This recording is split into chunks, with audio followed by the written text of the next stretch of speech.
Misa 7 ireo mpilalao natsoa ny mpanazatra Nicolas Dupuis hiatrika ireo lalao miverina izay eo anambarian'i Madagasikara amin'ny Ethiopia sy Niger ny faha 14 sy ny faha 13 ny volana Marsa ho avy izao.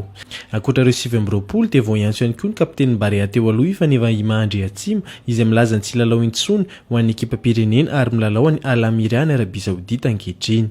Amin'ireo 7 ireo misy mpilalao 5 avy eto toerana izay vao antso ary 14 kosa avy any ivelany. Ankoatra ny Thomas Fontaine izay maratra dia hita ao anaty lisitra avokoa ireo tompon-toerana mahazatra rehetra toa ny Jérémy Morel, Pascal Razakanatenaina, Romain Metanir, Ibrahim Mamadane na koa Yanissé Abel Andrianatenaina, Paulin Voavy, Carolus Andriamaitsinor sy Marco Ilay Mahatra ary Ryan Raverson.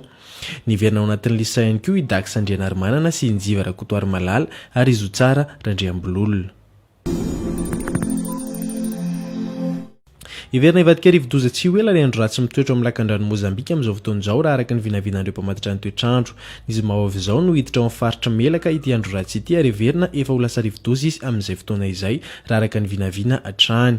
Manao izany dia efa mipetraka ny filazana loza manambana amin'ny loko maitso ho an'ny faritra Melaka indrindra ao an-distrika Ambesalampo, Maintirano ary Antsalovana. Efa misy ihany koa ny fampitandremana ny amin'ny mety ho abetsaky ny rotsakorana amin'ireo faritra rehetra ireo izay mety ho lalovan'ny ity andro ratsy ity.